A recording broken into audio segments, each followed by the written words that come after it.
Hello, good afternoon. It's JB in the commentary box. We're coming to you from Villa Park for the first leg of the playoffs between Aston Villa and West Bromwich Albion. And what a game it promises to be. And I have to tell you that the atmosphere at Villa Park is unbelievable. And this could be an interesting game. We'll bring you 3 live matches from the playoffs this season. The second leg to come later on between Derby and Leeds.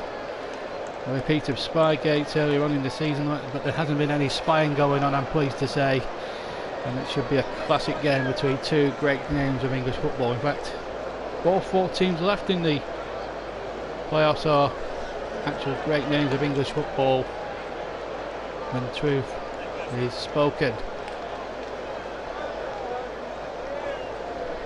Aston Villa, European champions as recent as 37 years ago this very month.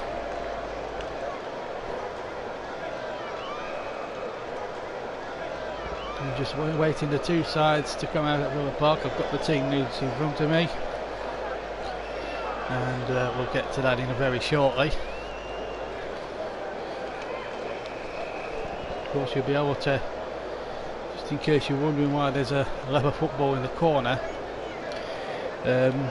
my PlayStation 4 profile had to be changed because unfortunately made a bit of trouble with the old thing, and unfortunately we had to reset. But hopefully you can hear me loud and clear coming through.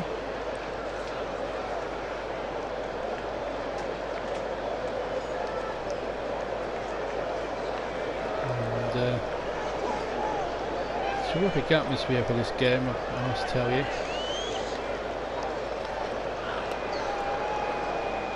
But we are live and we are ready to go.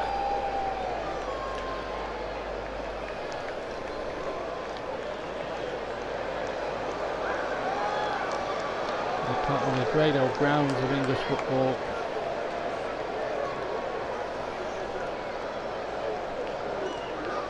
Here's the final to be played later on in the month.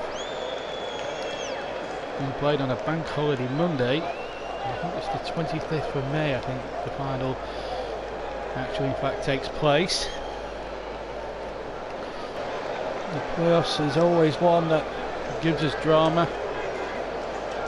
And of course we followed Villa in their first leg away at Middlesbrough last year, which Chris did the commentary on. And of course he'll be making a welcome return for the European Cup final on the 1st of June. I'd also like to have my congratulations as well. I probably have on another video I did last night, but just to remind everybody that my warmest congratulations go out to obviously Liverpool, Spurs for reaching the European Cup final, and of course the 2 London clubs, Arsenal and Chelsea, for reaching the Europa League final, which I've got strong feelings about. But those feelings can be cast aside for at least today, because today it's all about the end of season flair that is the playoffs of Villa Park, packed to capacity. And what an atmosphere it promises to be here, one of the great old grounds of English football. West Brom have only had to make the 2-mile journey to Villa Park, and it's really a white-hot atmosphere. We were here early on in the season for the second city derby, which Villa won a pulsating game, 4-2, you may remember. But this, even by that standards, and believe me, Villa Birmingham is a massive derby in these parts, but it's not just about bragging rights over 2 legs, it's about a place at Wembley, and after that, for the winners, potentially a tougher game against either Frank Lampard's Derby County or Belize's Leeds United, who will be doing the commentary of it in a little while at 5:15. We'll be back on the air at 5 o'clock, so I've got to hot foot it from here after the game, straight to Derby, and then get ready for that one. It's going to be the 2 teams coming out here at Villa Park. And the referee today is a Premier League referee, Graham Scott from Oxfordshire. Look at that, the old end, one big banner across the top tier of the stand. We are Villa. Making a bold statement here. Pyrotechnics and fireworks going off.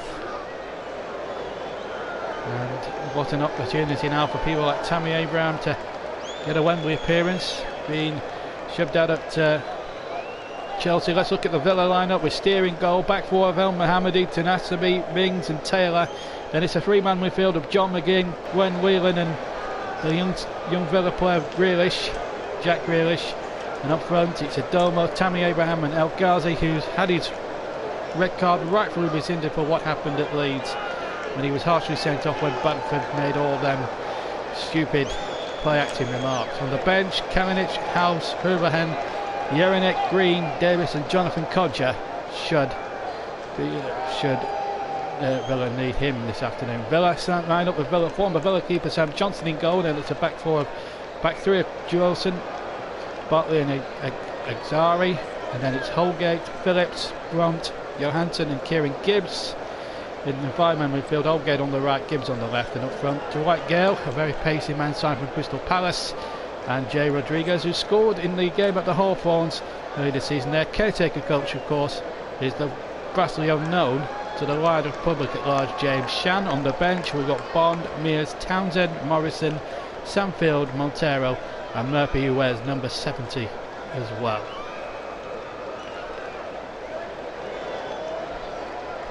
There's Dean Smith, the Villa manager. John Terry, of course, on his backroom staff. And James Shan, what an opportunity to him to make his name. He's the caretaker manager since Darren Moore was harshly sacked back in March when the team was in the playoffs.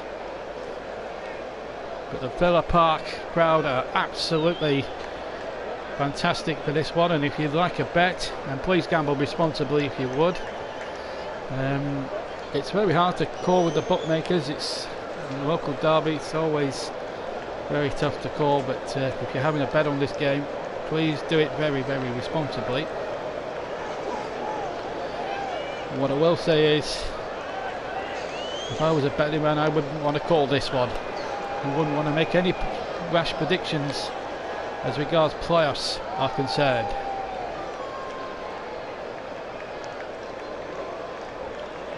This really is an important game. West Brom have gone into it in fourth position, and Tyrone Mings, it could be a lucky omen for Villa. He's lost only 2 of his previous 15 appearances, winning 9 of them and drawing 4 of them. In fact, Villa going to this with much better form. 1 defeat in their last 12. That was last on a week, 6 days ago against Norwich on the final day when Norwich won 2-1. And Chris Brunt, a vital cog in the West Brom machine,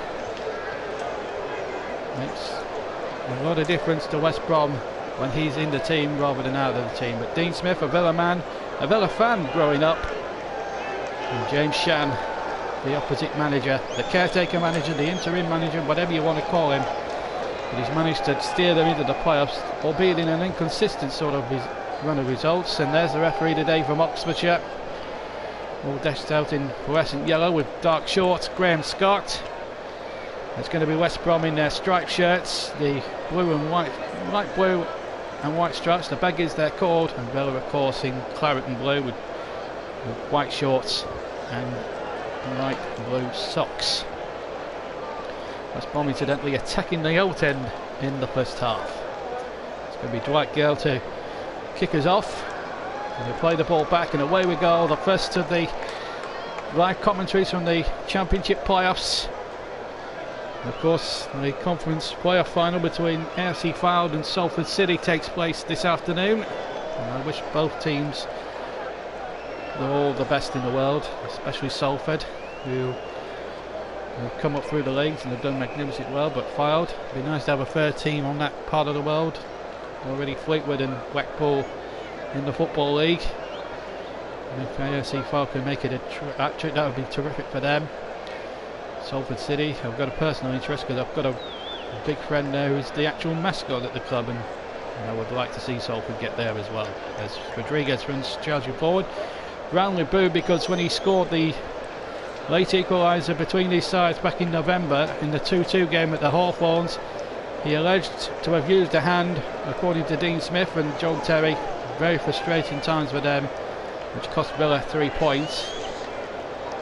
That's why he's been booed. There's Jack Grealish playing the ball out towards El Mohammadi, who's wearing number 27, and the referee's not happy. I think there was a foul there in the centre by Johansson.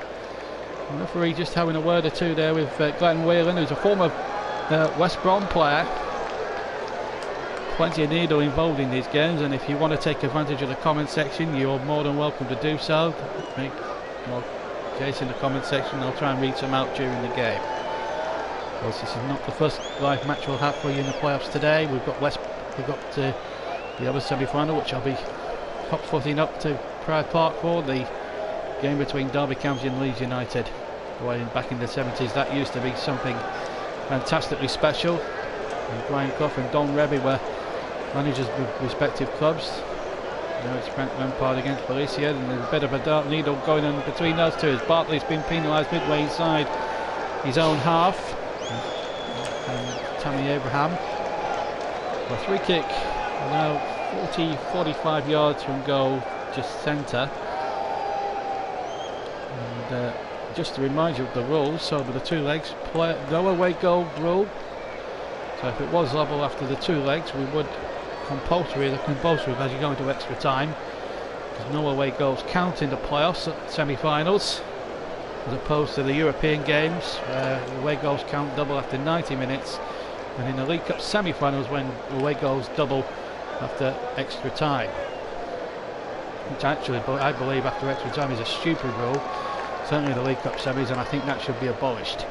Anyway, cross back in, and it's a corner. It was Taylor's cross and it came off a West Brom player, and they've taken the corner quickly.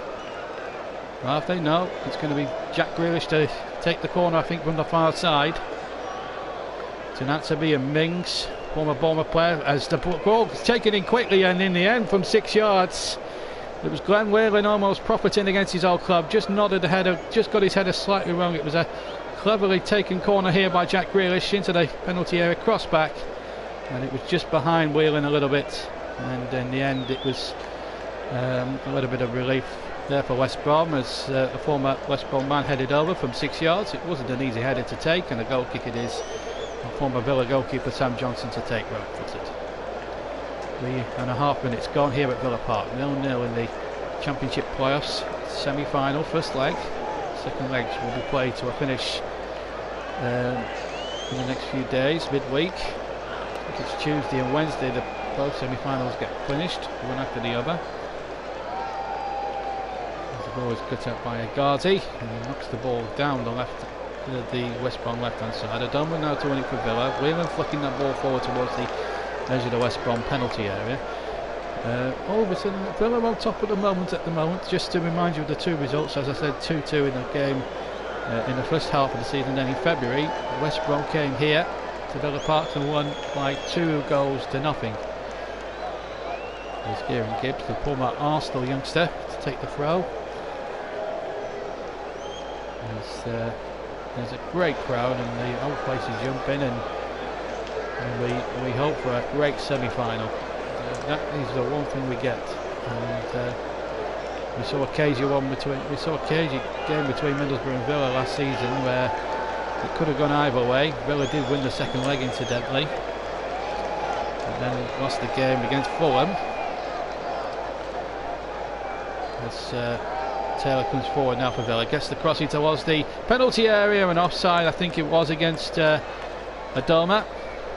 In fact it was, and a goal kick it is, or free kick I should say, to West Bromwich Albion with 5 minutes gone, and it's still goalless, and Adama there was just a good yard offside as the ball was played in.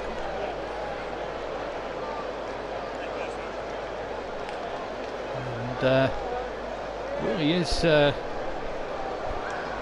quite an important game really for both sides. It's not just about bragging rights, it's a Wembley place up for grabs and goodness knows what else.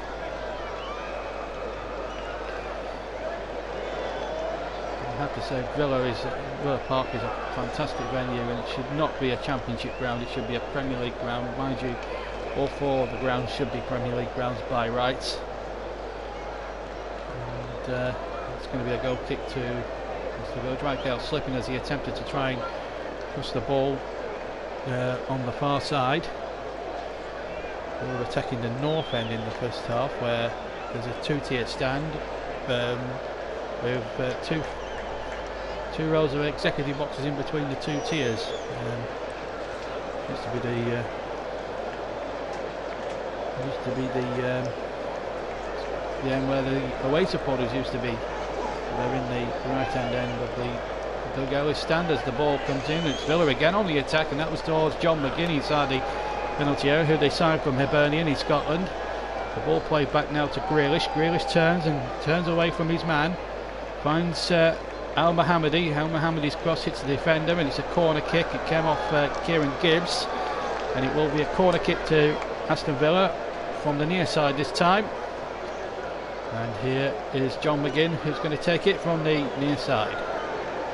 And will they go short, or will they go a bit longer into the penalty area? Whelan is certainly forward for this one. Looks like they're going to float one in. So McGinn with his left foot floats it into the 6-yard box. Johnston got a not too good distance on the punch, but it was effective enough. And here come West Brom now, trying to make something on the counter-attack here with Matt Phillips, and Phillips cuts in from the right hand side. This is a good run by Phillips, who came to prominence of course at Wickham, and then Ian Holloway gave him a chance in the Premier League very early on in his career when it was at Blackpool. And at the moment he only had in fact Dwight Gale up ahead of him.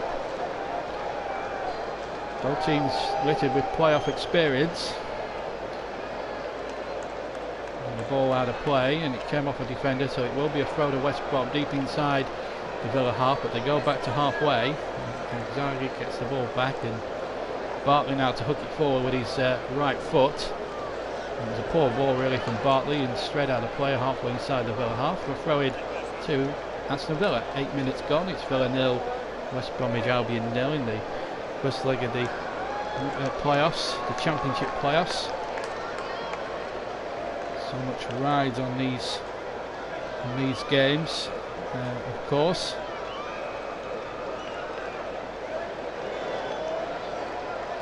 Fantastic atmosphere, I have to tell you. I must say,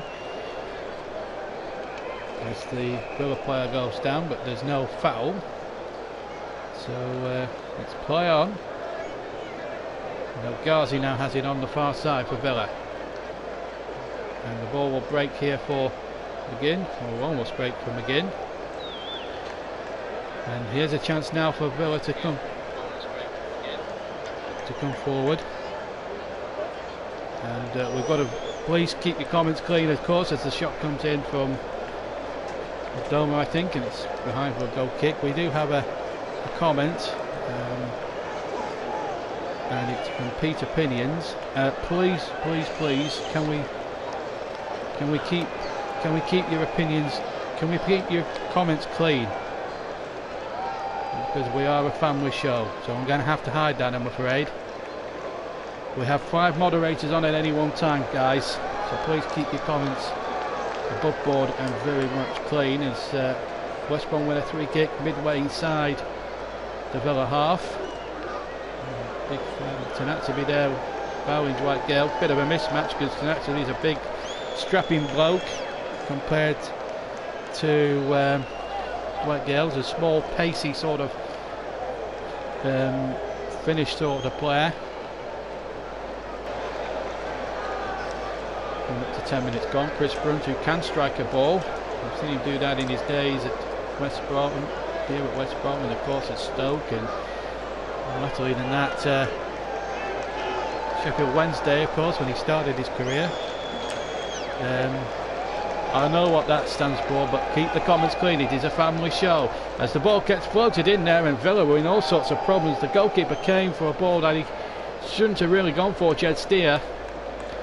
As the ball came in, why was Steer having to come for that ball when he could have left that to a Villa defender? But anyway, we're back with the action, and a shot coming in off the crossbar. Oh my goodness me! And suddenly Villa on the ropes again. It was Jay Rodriguez with the shot, and I think Steer may have got a hand onto that and sticked it onto the crossbar.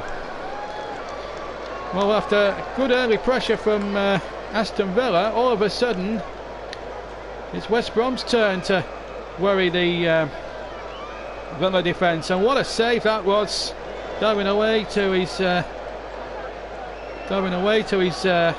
left hand side there from Steer. It was a great shot, and Rodriguez thought he was going to score against Villa again, but he hadn't reckoned on Jed Steer there making an excellent save. So West Brom have hit the crossbar in the opening 11 minutes. It's still 0-0 here at Villa Park.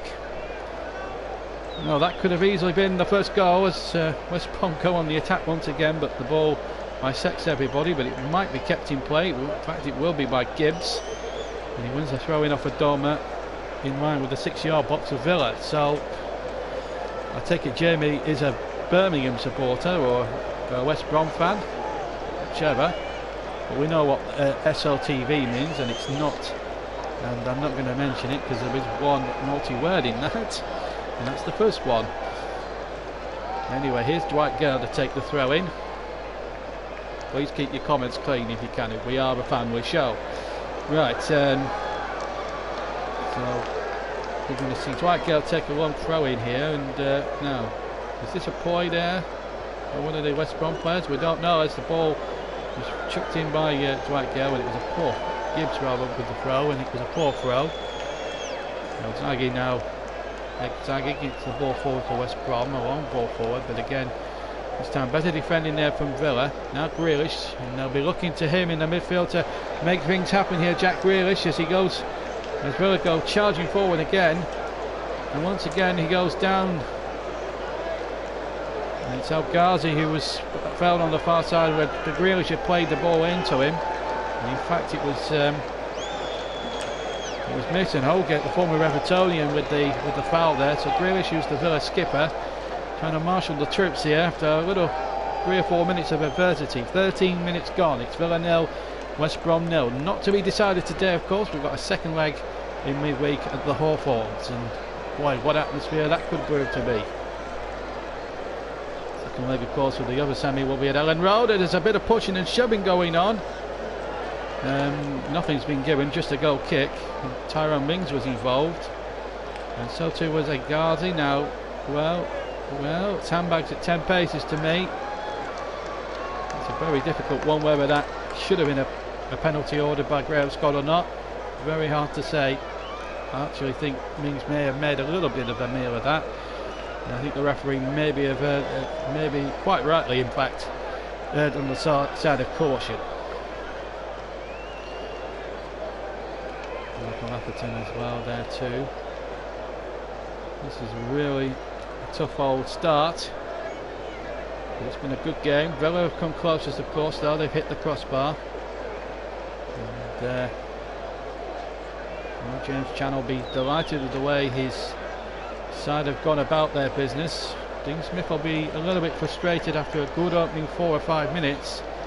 Villa have just got off the pace a little bit. Here's Adoma though for Villa. That's better, and a good ball in, and Tammy Abraham trying to volley it from just to the left of the penalty spot. He hit it not too far over the crossbar, but it was a little bit moved there from Aston Villa. Good ball in there, best we've seen of him so far, but Tammy Abraham, the on loanee from Chelsea, couldn't control the volley, and behind into the crowd for a goal kick. So both teams have had a couple of half chances, one for Glenn Whelan and the one just then for, of course, Tammy Abraham, but Jay Rodriguez has come closest, hitting the crossbar for West Brom, although it was tipped onto the bar really by a terrific piece of goalkeeping by young Jed Steer. 15 minutes gone, and amazingly still goals, but here's a chance for West Brom, and they've scored!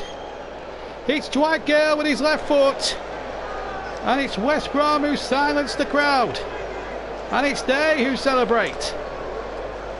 It's Villa 0, West Brom 1, a mistake in the Villa defence, and it was Glenn Whelan of all people giving the ball away, and Dwight Gale with his pace and his power cottoned onto it and finished with great aplomb there. Bad mistake. Gale with his left foot, bang, Steer could do little about it. It's Aston Villa 0, West Bromwich Albion 1. What a blow for the Baggies to hit, and maybe Steer could have done a little bit better. on this one, but take nothing away from the ferocity and the pace of Dwight Gale's shot. It was a terrific goal. And you've got to say, West Brom, the last 7 or 8 minutes have been fractionally the better side. And Villa have it all to do. But this in the playoffs, it doesn't change their mindset, because there's no away goals coming into being in this competition, or in this particular part. But it's a huge blow for Villa, who started the game so well, but then are really gone back into their shell, so to speak, and now they need the inspirational skipper Jack Grealish to really pick them up now and see if they can get back into this game. Villa 0, West Brom 1. So that's to be now for Villa. Comes charging forward over halfway. It's important now that Villa don't panic. That's what Dean Smith will want. They've still got a lot of quality on the pitch there, and I'm sure they'll want to give their fans a good send-off at Villa Park going into that second leg at the Hawthorns, which is match I still think will be crucial. Here's Grealish now into the penalty area. He goes down, but I think the tackle was clean. The shot comes in, and Sam Johnston again. El Zaghi with a shot from the left-hand side of the penalty area, and it took a couple of ricochets, but Johnston was well positioned to gather it in at his near post. Lovely play again, this time Grealish. Felt he should have had a free kick there, Jack Grealish, but not on Yanelli. And definite play on there, in my opinion, and it almost came good for Villa in the end.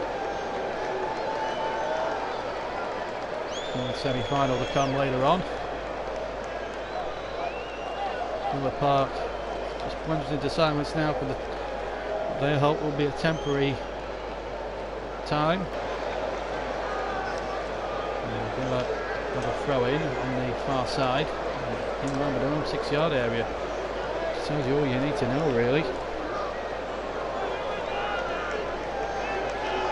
The problems afoot for Aston Villa here in this first leg of the semi-final, the first semi-final. Twin sides who finished 4th. West Brom finished 4th in the table. Villa in 5th place, just behind them. In terms of league position, West Brom have finished the higher. Of course, 6th place Derby entertain 3rd place Leeds United, who led the championship for so long, and a bad run of form cost them dearly. 1-0 it is, and hope you're enjoying it at home here on the JB Claret YouTube channel. 18 gone, West Brom 1 up. Lings plays it out towards El Mohammadi, the former Sunderland and Hull City player. Halfway, gets the ball back towards Lings, just inside his own half. That's an interesting stat. When scoring first in the championship, they've won 17 of their games, drawn 4, and significantly, this is bad news for Villa, they've lost none. This is when West Brom have scored first in a game. So the signs are not good for Villa. So plenty of statistical handicaps for them to sort of overcome here this afternoon, Villa. It was a mistake of their own making. It's Whelan who committed that mistake now, who's on the ball. A real campaigner. Been there, seen it, done it, very experienced player. Started his career off at Sheffield Wednesday too. Chris Bronte's opposite midfield lieutenant. And the tackle's been flying in again, as you would expect in these sort of big derby games. And this is a massive derby game, and Jed Steer takes the ball inside his penalty area, long ball forward, but it was easy for Steer. Guaranteed at least one Midlands team at Wembley. And it's between these two here. We're contesting a terrific slag here. It's El Ghazi now on the right hand side for Villa. Back in field to McGinn. McGinn on he turned to Jack Grealish, the captain. Grealish plays it out to El Ghazi on the far side, and El Ghazi plays the ball into the penalty area, but well dealt with by Bartley. And now West Brom can come again with Matt Phillips on the far side. And this really is... Oh, and Grealish, well, he was tripped there. I didn't think Phillips did anything wrong. I think Grealish just practically slipped over. The referee must have seen it as a clash of feet in his mind and gives Villa the decision.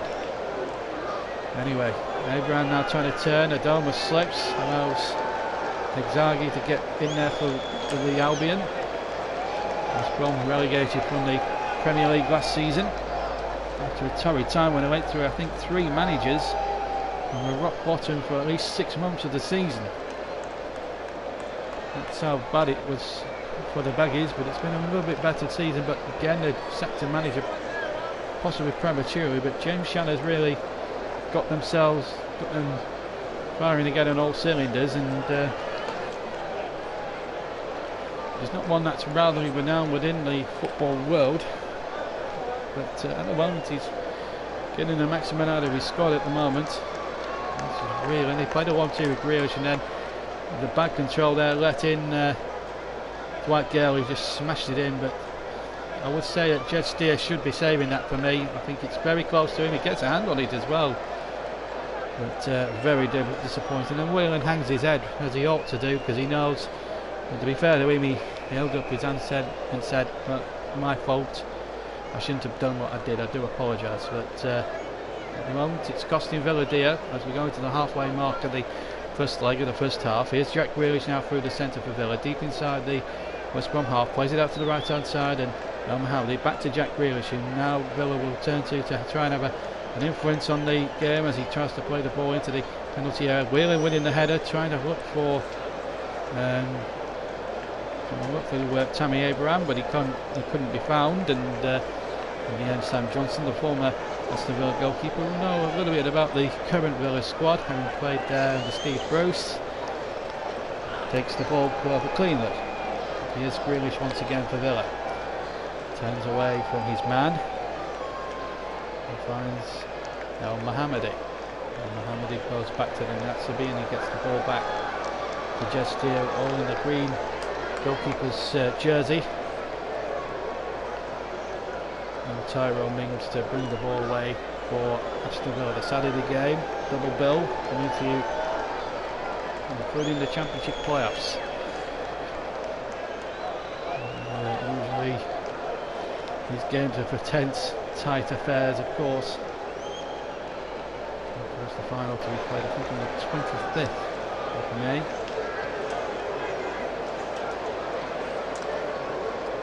Check that, I know one of the finals takes place on that. It's a good date. The cup final is next Saturday, a week today. You'll be able to hear that from 4:30. Here's Villa come running in again, and if they want a goal kick, well, El Ghazi thinks it should be a corner. The referee doesn't agree. El Ghazi able to play in these games. Well, no, I don't think the referee got that one wrong. I think he was right. It was good defending there by Bartley, actually. Villa really in the main, 24 gone, 1 down. It's been a little bit disappointing in the last 15 minutes, I think. Conceded a very cheap goal. Dwight Gale took with some aplomb. As Jack Grealish now comes forward for Aston Villa. Lays the ball in now to El Mohammedi, and he'll run tirelessly down the right hand side. Adoma's there as his right hand wingman, if you like. Ball played into the West Brom penalty area, knocked away, only half away in fact by the Baggies, but they've played really well today, West Brom. They've played the perfect away performance so far. Of course, you've got to remember there's no away goals rule in this semi-finals. And that applies to every semi-final of the divisional playoffs, whether it's Championship League 1 or 2. The ball is hooked away, once again by Johnston. Hasn't had a meaningful save to make so far in the 25 minutes that we've been playing here at Villa Park. A little slip there over on the far side. It might have been Matt Phillips who slipped on the seat of his pants. The Villa fans, the natives here at Villa Park, getting rather restless, but a nice little light-hearted moment there as Matt Phillips slipped in there. No doubt that'll be played on blooper shows for years to come. 25 gone. Referee Graham Scott now having to have his wits about him at the moment. Well with Matt Phillips, he put in 1 or 2 meaty tackles, but after his little ball over session, and he did concede a free kick, so he's getting a warning. No yellow cards yet dished out by referee Scott, which is a testament to him as a referee. He knows how big the occasion is, and for both sides, his last 10 minutes possession, well, 70-30 in favour of Aston Villa over West Brom. It's what you do with that possession, and I have to say Villa have done next to nothing with that 70% they've had. They've made one or two half chances, but not really much. So as a whole, really, they've not really done much of it. And Villa and West Brom with their position have done far more. They've hit the bar and have scored, albeit rather gift wrapped to them by one player, Glenn Whelan. Here's Al Mohammadi on the right hand side, deep inside the West Brom half of the field. Adoma kept it in, and again Al Mohammadi on the run, and the ball ricocheted off a defender and then off Al Mohammadi, who crossed it in a second time, having kept it in, and it ricocheted off another West Brom defender for a corner. So John McGinn to take on the near side. Remember, Villa attacking the north end, 2 tiers down with 2 rows of executive boxes in between the 2 tiers to my right. And here's McGinn. Ball's just about on the quadrant as well, in the corner. It was intended for Jack Grealish, was well cut out. Should have gone long there, McGinn, I felt. It would have been more a logical step to take at this stage of the proceedings. A long ball forward on the throw-in, comes to nothing, ball goes out. A play and a goal kick. Dwight Gale marks out of 10 there. His interception there, he noticed that he was going to play it to Grealish, and maybe McGinn should have been a bit more coy. Not exactly out of the Trent Alexander-Arnold school of corner taking. 2 commentary games, I've seen the sublime to the ridiculous. We saw Trent Alexander-Arnold's genius on the corner the other night, and then we've seen the absolute ridiculous from, I'm afraid, John McGinn. And here is John McGinn on the ball for Villa, charging through the centre, gets the ball out to Al Mohammadi on the right hand side. It's Villa attacking West Brom at the moment. Infield again to McGinn. McGinn thought about a shot from over 40 odd yards, but he's running towards the West Brom area, then gets his shot off, and now it will be a corner. And Villa now starting to get up a little bit of head of steam here in this semi-final first leg. Grealish going over to take the corner. A lot of rumours about him if Villa don't go up this season. Backing fire to Grealish inside the West Brom area. Grealish shoots. Over the top it went. They're claiming a deflection, Villa. But the referee, Scott, has awarded a goal kick to West Brom. Just for one moment there, it looked as if Grealish was going to got it onto that right foot. It would have been a very difficult skill if he could get that inside and hit the target and even score. Difficult when you're hitting it from a very acute angle, and he hit it on the left hand flank. Hit it to the left of the penalty spot as we looked at it. But at the moment it still remains 1-0 to West Brom as we come up towards the half-hour mark of this Championship semi-final first leg. It's the first of 2 live semi-finals here, first legs on this channel, and Epic Gamer Cole is on. Good afternoon to you.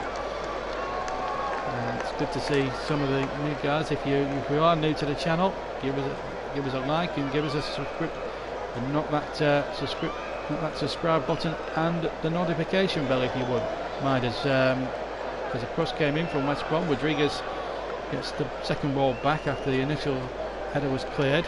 It is 1-0 at the moment, and it's been a really good game, good watch, great for a neutral like me to enjoy and get involved with as the ball is played in towards Gale. Back towards the edge of the penalty area, Dre Rodriguez, the former Burnley man, trying to control it with his right foot, and he hooks it into that alt end and behind for a goal kick. But once again, Dwight Gale allowed too much room by the 2 Villa centre backs, who are very, very static and very passive as well, and Villa defensively need to get their A game together. If West Brom, the way they can counter-attack sides is unparalleled. You've got the pace of Matt Phillips and the pace of Dwight Gale, who's punished Villa to the full when they've made a mistake, and here's Glenn Whelan, who committed that mistake on the ball, gets the ball over the halfway line. Now the ball has come to Ramadan to Al Mohammadi, now back to Whelan. Looks up, assesses the situation, and Links will take the ball on halfway, come 15 yards into the West Brom half. 31 gone. Still the Albion lead by a goal to nil. A goal from Dwight Gale is proving the difference at the moment. Remember, it doesn't count as an away goal, not in these semi-finals. Away goals do not count double. It is an aggregate draw after extra time at the end of the second, at the end of 90 minutes of the second leg, which in this case will be played at the Hawthorns. Then we will have a compulsory 30 minutes of extra time, and if it's still level after that, it will be compulsory for a penalty shootout to take place. So any scenario could still happen, even at this stage of proceedings, as Grealish takes the ball just to the right and finds Al Mohammadi, who's hugging that right-hand touchline, back inside to Whelan, who chips the ball into the penalty area towards the far side, but in the end it comes to Taylor. El Ghazi couldn't grow enough on the far post. They were still having possession, but at the moment West Brom very stubborn at the moment as far as their defence is concerned. Here's Jack Grealish 35 yards out. If anyone can make something happen, he can. El Mohammadi low cross, but again Zaghi got back there and did really well for West Bromwich Albion. Good first half this.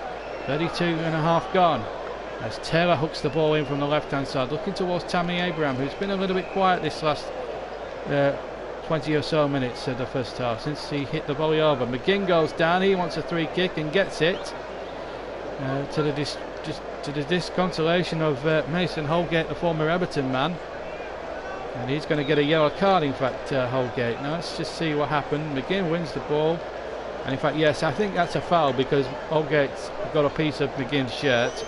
Not sure if it's a bookable offence, mind you. Number 68, which amazes me why players would want to wear that sort of squad number. But hey, who am I to complain? Right, Villa have a set play, and Jack Grealish, who else is over the free kick, left of the penalty area. Almost in line of the 6-yard box from outside the box. So this really is a tough test of West Brom's defensive capabilities. Can Grealish with his right foot swing this in perfectly? 2-4-6 Villa players attacking this as Grealish plays the ball in. It doesn't really reach the first man. It was really disappointed from the Villa skipper, and Adoma wins possession but then gives it away, and now there could be a break on here with Matt Phillips now through the centre. It was 3-on-2 for a minute in West Brom's favour, and they've done well in fact to get a corner out of it because Villa had ganged up on them by that time. Adoma had got back, and as the ball was attempted to be played, it did deflect off Adoma, but it was a little bit of a made a bit of a mess of that counter attack there, and West Brom felt Dwight Gale was complaining about something. I couldn't work out what it was, but nevertheless Albion have a corner. Zaghi, Dawson and Bartley all in there, and a bit of tug in there between him and Glenn Whelan. The jostling going on towards the near post. It's nodded behind. It will be a consecutive corners now for West Brom. They come charging, hurtling towards the final 10 minutes, which we've almost heading into now. We've almost played the 35. And we've hit the 35-minute mark as I talk to you now. Phillips to take another corner again from the near side, the left-hand side.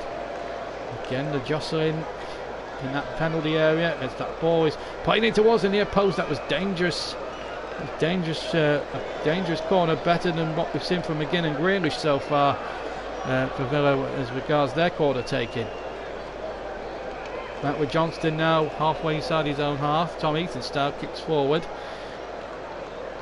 and Gale takes possession. He's the man who scored the goal, the former Crystal Palace man. Should be a Premier League footballer, Dwight Gale. The way he's still I think he still has a lot to offer the Premier League. Dwight Gale, if he was to get up with West Brom, he'd be a real asset to him, but I think he's on loan anyway. The ball's getting given away, and a chance here for El Ghazi now to making inroads here for Villa. El Ghazi's cross is a dangerous one, and he needed a touch away from Exaghi. And it's come to Grealish now, being roundly booed by the travelling hordes of West Brom fans who have made the 2.5 mile trip across Birmingham to Villa Park. And here's Matt Phillips now just coming out to the left hand side and plays it inside to Gibbs. Gibbs back to Phillips. Phillips again hits, first ball hits the man, second ball is hooped up and under. Dwight Gale trying to win that against Tyrone Mings. It would have been a mismatch, but it's still with Villa on, still with West Brom on the far side, but the ball's gone out. A play from Johansson on the far side into the Villa bench, and Dean Smith and John Terry, if it stays this way going into the half-time interval, may have to have a few choice words.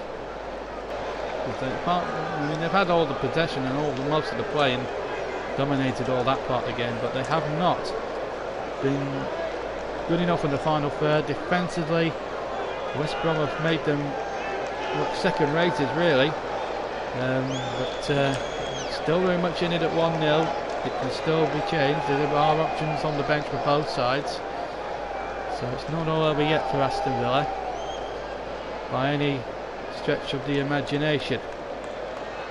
Aston comes forward and plays an awful ball out to the far side. It was absolutely awful, and that just sums up Villa's play in the first half, really, in a nutshell. Wasn't the ball I would have seen in that to be play, really, but really, James, well, he'll be happy. James Shani, absolutely brilliant, and nobody when he came in, nobody had heard of him when he took temporary control, but to tell you something, he's marshalled the troops superbly. Okay, they've had a inconsistent run into the players when their playoff place was assured. They were massive favourites by the bookies at the start, West Brom, sorry, to go up automatically, but they didn't bank on Norwich and Sheffield United having exceptional seasons where their teams performed magnificently. Has teams as Villa come charging forward with Tammy Abraham inside the area from El Mohammadi's cross. It is a throw in by the corner flag to Villa. On another day that could have been a corner. On another day, that is. El Mohammadi to take the throw in. Into McGinn. McGinn back again to Unatzabi. Now once again Tyrone Mings playing the ball out to the far side. Now Al Ghazi, now he'll come forward. He'll have to go back now to Tyrone Mings. Mings into Whelan, who'll want to put that mistake right, I'm sure. Here's the ball out towards El Mohammadi. Good insurance policy, back inside to Adama. And now El Mohammadi again, right hand side. Adama hugging that touchline on the right hand side, and now El Mohammadi again. Villa just can't find a way through this stubborn West Brom rear guard action. El Mohammadi annoyed with Albert Adama there. And it just sums up the frustration inside Villa Park and Villa fans, and there must be at least 35,000 of them there. Must be 35, 36,000 of them here today. And we must be praying to be back into 1982 again and that European Cup victory when they beat Bayern Munich all those years ago. And this year seems a long way from now. At the moment, if they're ever going to win the European Cup again, it's a long way off. But try they are doing at the moment, and Villa again. Oh dear me! It was McGinn who had the shot, and it could have easily gone out for a throw, but they've kept it in on the right hand side. Here's Glenn Whelan to Jack Grealish. He needs to get this game by the scruff of the neck for Villa, I feel. Whelan, who hasn't been good enough so far, plays it inside to McGinn. Now opportunity here for Grealish, gets away from one man, but again there's two players converging on him. Taylor now with the cross, a poor cross really from Neil Taylor, who should be a lot better than what he is at the moment. Ball back on halfway though with Mings. 5 to go minutes wise in the first half, but it's West Brom leading for a goal from Dwight Gale. Dwight Gale's goal after 16 minutes, I think, deciding this first leg at the moment. Remember, there's still another game to come at the Hawthorns, and if Villa were to go in with a deficit to fall back, I think it would be a difficult place for them to do it. Remember, Villa have drawn and lost their regular season fixtures. There's a player gone down for West Brom, and he's urging Sam Johnston to put the ball out on the far side, which he has done accordingly. so he can receive treatment. It's Craig Dawson, I think. Looks like Dawson to me. The player that Burnley were interested in signing several years ago. Fewest touches in this game, I'm afraid. Tammy Abraham, it's been really quiet. Doma's had 16 and El Ghazi has had only 19. It just shows how good West Brom have been defensively. As the players now take on, from both sides, all 22 players take on fluids and extra energy bars or whatever they tend to have these days. As Craig Dawson is being seen to out on the field. So break and play, and of course just to remind you, 5 o'clock I'll be back this time at Pride Park for the game between Derby and Leeds. The semi-final that promises to be. Frank Lampard, this season's Derby manager.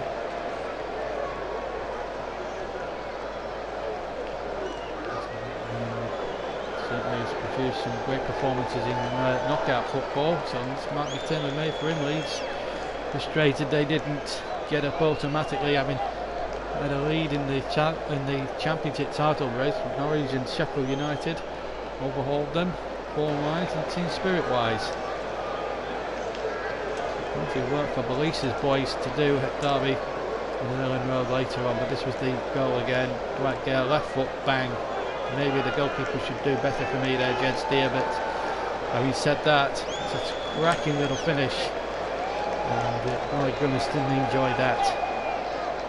Dwight Gale gives West Brom the advantage, and well, I think he knew straight away Whelan what he had done. It's West Brom, of course. And there's still a lengthy treatment, so we might have a good chunk of stoppage time at the end of this first period. Once we've got to half time, we'll have a 10-minute break, as we always do for our live matches, and then reconvene for second half. So Dean Smith's side in trouble, in bother, and I don't think he can wait to get his players in quickly enough. At the moment, Shan, the opposition manager, is got a big decision to make. Does Dawson play until half time, or can they make a substitution? I would fancy they would make a substitution. There's 2 medical staffs on there, and I'm not sure what the injury was for actually, but he's got a job to do, Shan, on that far side. Michael Appleton helping him out. West Brom manager himself. He's managed at Blackpool and other teams. This is a big blow for West Brom if they were to lose Dawson. On the bench, incidentally, Morrison, Mears, Townsend, Montero, Bond, the goalkeeper at Southfield, and number 70 Murphy. This is a big problem. They're going to make medical attention. And if you were James Shan, the manager, would you stick or would you twist? It's the $64,000 question. Now 30 seconds from the 45 minutes elapsed, but there's bound to be at least 2 to 3 minutes, I would wager, of injury and stoppage time at the end, as the ball goes dead into touch at the old end and behind for a Villa goal kick. Dawson is still receiving treatment on the far side, and I'm not sure and I'm not certain he's going to be able to continue. But Villa now have an opportunity against 10 men until at least half time. Dawson still receiving treatment on the halfway line by the 2 benches on the far side. We're now into stoppage time at the end of the first half. And we get signals of, well, it's 5 minutes, so I'm not too surprised. I thought 3 at the very least would have been adequate. But here's Grealish now towards the edge of the area. Can Villa take advantage just before the break? It would be a nice moment for them to get the equaliser, but the ball just won't break to them on the edge of the area, and now it's a throw. Dean Smith fielding the ball. Looks as if Dawson is able to continue at least until half time, and then they'll have a look at it, the West Brom hierarchy, and see if they want to make changes at the end of the first half. But it's Villa with Jack Grealish towards the edge of the area, by 2 Albion defenders. And once again, El Mohammadi, poor cross by El Mohammadi, it was charged down. It was by Jay Rodriguez of all people. Rodriguez who hit the crossbar, of course. Here's John McGinn from Grealish's pass. And McGinn now goes down, no foul there, definitely no foul. Here's Tyrell Mings who hits the shot down low and straight into the arms of Sam Johnson, who fields it into his chest. And the goal kick has been given, and he will release the pressure for West Brom as we look at a replay of someone just falling over there. Don't know what the television director was thinking of. Did he get drunk the night before? Who knows? But a definite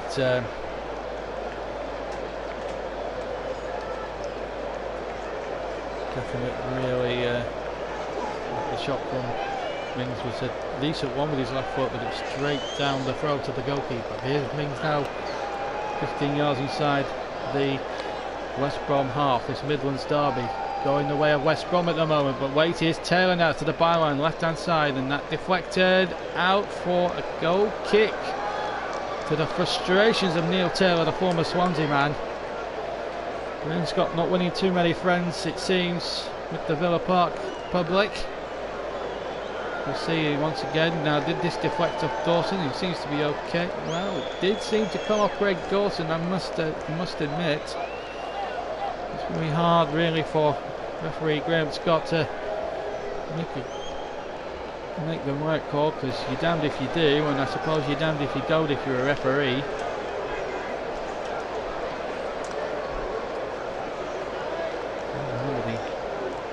Takes possession. We're still deep into the 5 minutes at the end of the first half, and Gale pinches the ball rather casually off Tyrell Mings and brings Matt Phillips into it. It's got Rodriguez in the centre. Has gone to the right hand channel and he's gone into the corners. That's an interesting tactic as we come 2 minutes shy of 5.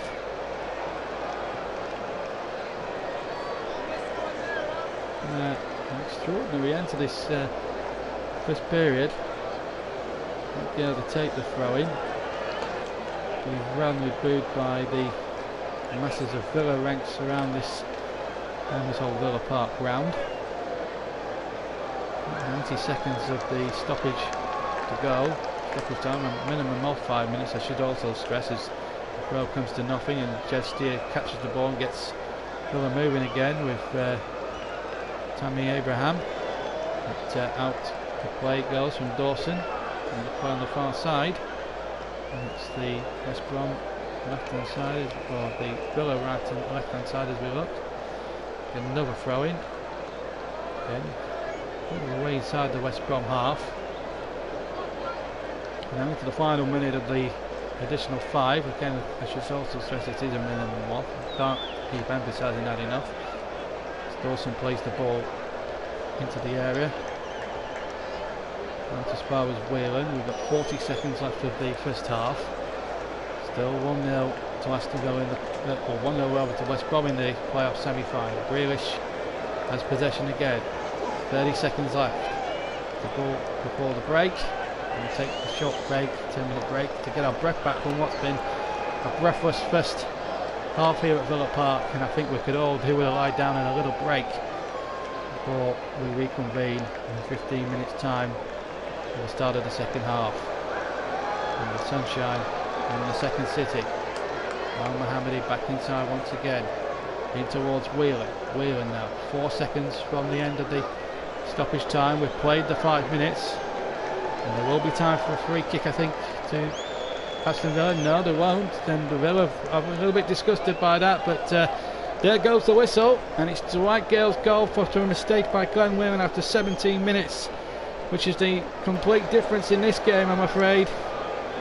If you're a Villa fan, it doesn't make great reading. West Brom have been brilliant. They've done really well, good on the counter-attack, and at the moment they lead this semi-final first leg by a goal to 0. So we're going to take a 10-minute break. And after that break, we'll have the whole second half for you coming right up. The scoreline here at the moment at Villa Park, it's Aston Villa 0, West Brom 1.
Welcome back to the second half at Villa Park. Well, there's going to be a half-time alteration, and Tyrone Mears, the ex-Birmingham man, has come on.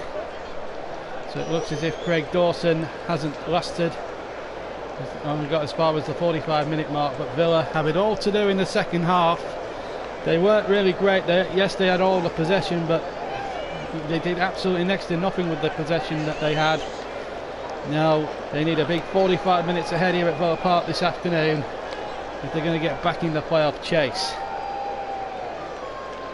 We're to get us underway. Attacking the goal to our left, the old end, and away we go. Villa in the claret and blue. They've made no changes incidentally. As the ball is played back to Mings, and now one had to be back to Mings once again through the centre. Still inside the Villa half. So just to confirm, Dawson is off and Mears is on. So that's the half-time alterations made at the start of the second half. West Brom leading for that first half goal from Dwight Gale after a mistake by former Albion player Glenn Whelan. And playing an uncharacteristic 1-2 with Jack Grealish and got it stuck under his feet. But at the moment, West Brom holding all the advantages. Remember, away goals don't count in these playoffs. Just to remind you all. And at the moment, just Villa stroking the ball around a little bit. And Jez Steer getting his first touch of the second half. Just to remind you of the defensive record. 62 conceded this season in the Championship, 9 clean sheets. So, defensive record, it's not been too great for West Brom. So there's a little bit of statistical hope for Villa as Wanatsabi comes forward. Kicked it out to El Mohammadi on the right hand side. Infield towards once again it was Whelan. Now back to Tyrone Mings. Mings moving halfway, and that's a poor ball by him, intercepted by Tyrone Mears. It's amazing how his career's gone since leaving Burnley. He went to Bolton and he wasn't really heard of. So just to confirm the Villa lineup: Steering goal, El Mohammadi, Tanatsabi, Mings, Taylor, Whelan, Adoma, John McGinn, Jack Grealish, El Ghazagi and Tammy Abraham. On the bench, Houlihan, Jelinek, Davis, Green, Kodja, Kalinic and Holtz. West Brom now with that one alteration, no Dawson now for the second half. Tyrone Mears has replaced him, and meanwhile we've just, before we give you out a reminder of the West Brom team, Exagi is going to get a book in for a foul on Adoma, right from behind, and it's in a decent position for Aston Villa here. Adoma's still on the floor, so Ahmed Exagi is now into the book. He played 2.5 minutes of the second half, or a minute and a half of the second half, I should say. Yeah, 2 minutes of the second half. And now a free kick to Villa. Going up to 3 minutes now. Grealish and John McGinn, the two-men committee, just to the right of centre, about 35 yards away. It's in a fantastic position for a floater there. These two need to get their trajectory right. It's Grealish with the right foot, and very deep one, and it's forced a corner there off the defender Bartley, and it will be a corner to Villa. Just to remind you of the West Brom team: it's Johnston, Mears, Bartley, Exagi, Holgate, Brunt, Johansson, Gibbs, Phillips, Rodriguez and Gale. It's back with McGinn, who strikes it. He strikes it left-footed into the whole end, over the bar and behind for a goal kick to West Bromwich Albion. Just to remind you, the bench already, Mears has been used, so they've got 2 substitutes left that they can choose from: Morrison, Townsend, Montero, Bond the goalkeeper, Sam Field and Murphy. And of course, to remind you, the referee is Graham Scott of Oxfordshire, so he only had to travel about 100 miles north down the M42, the M40 I should say, to Birmingham. Where of course it's famous for its universities and Inspector Morse and all that sort of thing. As the ball comes charging forward there on the right hand side, the ball breaks very kindly for Villa as McGinn tries to make inroads, and he's found Grealish here just to the right of the D. Has to go out to the right. A little deflection here. It might fall for Villa. Ball played into the penalty area there by I think it might have been El Mohammadi. I think they were trying to half appeal for an handball there, more from the Villa supporters than anything else, and they've won the ball back, Villa, and kept the ball in play. It's a good game this, as we come up towards I've just gone past the 4.5 minute mark of the second half. Still 1-0 to West Brom. That first half goal from Dwight Gale deciding matters at the moment. Here's the ball played in there. McGinn tries to take too much. His first touch was a little heavy, but a little bit more action about Villa. They've got a little bit more fire in their bellies, if you like. But the ball is fed forward to Tyrone Mears, who's been fouled there rather clumsily by El Ghazi, and a free kick to West Brom. And we've had 5 minutes of the second half. This was the shout. It was a Doma. Well, his arm is not out. It was down below. I'm not sure you could give a penalty for that. I'm not really certain you could have given a penalty for that. I think it would have been a pretty harsh decision. All it's said and done. It still remains 1-0. And Villa still have a chance, but West Brom get a second, and they've got a free kick here, which comes to nothing in the end. I think it was Mears with the header and headed it wide into the side netting.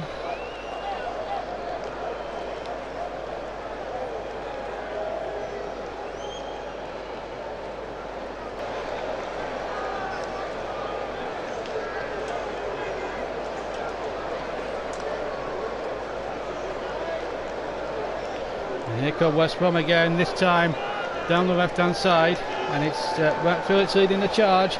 Now the ball played into the centre. Villa were a little bit stretched there defensively, and that's always a worry if you're a Villa supporter at this moment in time. Again, an all-action start to the second half, but yet nothing happening as the sun is shining here in North Birmingham. And here goes Adama down the right hand side. Adama to the byline now. Can he pull the ball back? He had nobody really in the 6-yard box gambling, and in fact he's forced a corner, and it's got the old 10 now. The noise has gone up tenfold, and now a chance for Villa. Now the set pieces in the first half were not brilliant. Now can Tammy Abraham and co provide something here? John McGinn from the right hand side. Can Villa force an equaliser? Into the area goes, and good defending there by West Bromwich Albion. It comes to Abraham now on the left hand side, about 15 yards from the edge of the penalty area. Attacking the old 10, a little chip into the West Brom area. Exagi gets the ball out and then hooked away towards Dwight Gale, and out comes Jed Steer. Had to nod the ball away because he was a fraction outside his penalty area. Coming up at 5 o'clock, we have the other semi-final in the Championship between Derby and Leeds, and of course we'll have news of the National League playoff between at Wembley, the playoff final there at Wembley between AFC Fylde and Salford City. As Grealish now darts towards the area, chance here for the shot for Wigan, who shoots, and he almost atoned for his mistake in the first half. And here's McGinn chipping it in there.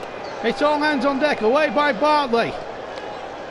And all of a sudden now Villa going to try and get this equaliser and wipe out the slender advantage that West Bromwich Albion have got. This is Grealish. Villa Park now on tender hooks. Here's Adoma, who's swapped to the left flank. Back to Taylor. Taylor now looking to McGinn. Back to Taylor, who goes down. Referee was well positioned and said that was a clean tackle, and it's play on. And Johansson to bring it away for West Bromwich Albion. To the far side. What a game this has been. Gibbs now has it. But the big news is that Craig Dawson was forced off by an injury, and now Tyrone Mears will have to have the second half of his life here. William will settle West Brom defensively. At the moment they're being tested quite conclusively here by a Villa side who are not prepared to give in. They may have had a poor first half by their standards, but still, anything can still happen. And here come Villa again with Neil Taylor, the former Swansea City player. Masses of Premier League and Championship experience in amongst both sets of teams. This is Whelan. Whelan in towards Tammy Abraham. His first touch was poor, but he was under a lot of pressure. And now the ball played back to the edge of the area, and Mears will have to put his foot through that, and he did. But Mings now takes it inside, midway inside the Villa half. They're defending the goal to my right, Villa.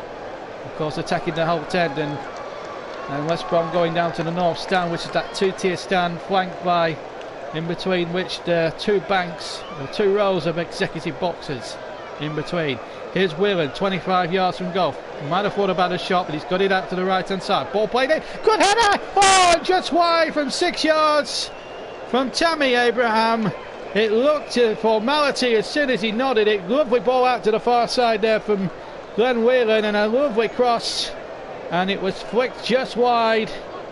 El Ghazi's cross, and it just needed a flick, a little bit of a better flick into the left corner. It just narrowly missed the left hand upright by inches, and Sam Johnston must have breathed the biggest sigh of relief. The best moment of the second half chance wise. 10 gone in the second half, still West Brom leading by that goal after goal from Dwight Gale early in the first half. And here's Gale on the ball, gets it back once again from Rodriguez. Now Mears to bring it forward, an ex-Claret of course himself. Let's not forget that. He had a season, I think he had a couple of years with us. Mings has conceded a throw-in. And a little bit of respite for the West Brom defence, that's at any rate. But wow, what a second half it's turning out to be. What a first game, and I tell you what, if the game later on between Derby and Leeds is anything to go by, I think we're in for two absolute classics. I've no fears and doubts about that.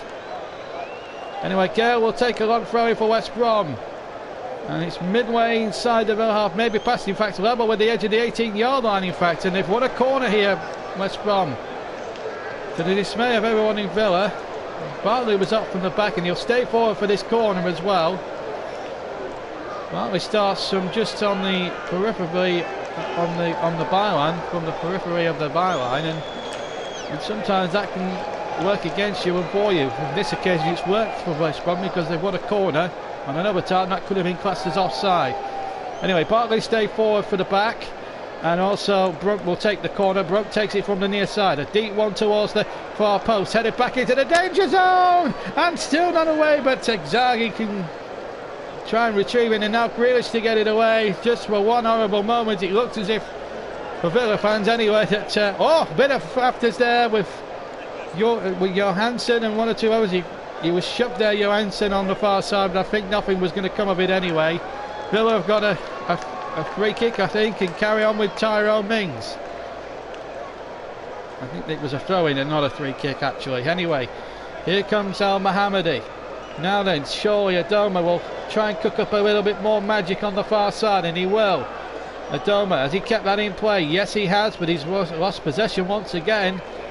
And at the moment, it's good game management here from James Shan's side, because they lead Dean Smith's Aston Villa by a goal to nil in this first leg.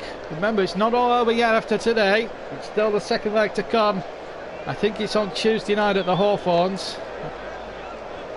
Tuesday or Wednesday night at the Hawthorns. Here's El Ghazi. El Ghazi plays that in towards Whelan. Whelan playing that in. Was there a foul there on the edge of the area? Graham Scott was perfectly placed and said no.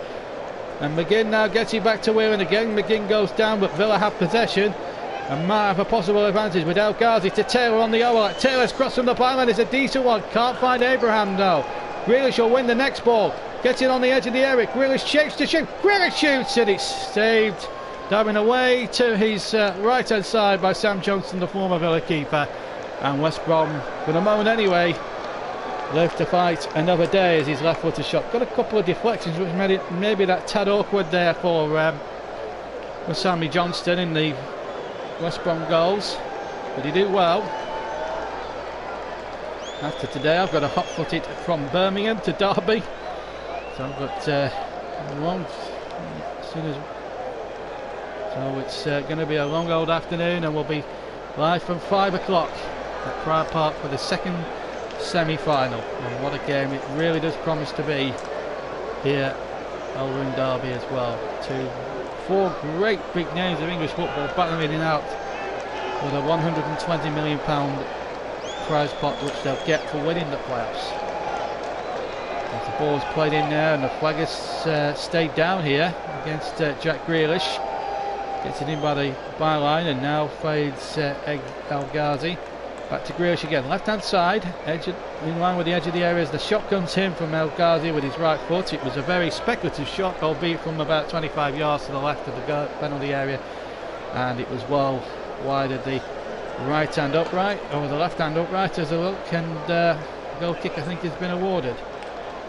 Might have been a little deflection off the West Brom player, but I mean we're speculating whether that would have actually deflected or not really, but in that instance, enough said. But it's been quite an afternoon here in the West Midlands. Two great West Midlands rivals battling it out for Wembley Place. Of course, it must be concluded in midweek. And Wes Edens, who's the co-chairman at Aston Villa, watches on there, but it's a very anxious looking co-chairman, I've got to be honest, at the moment. Dean Smith, a Villa man through and through, a Villa supporter as a kid.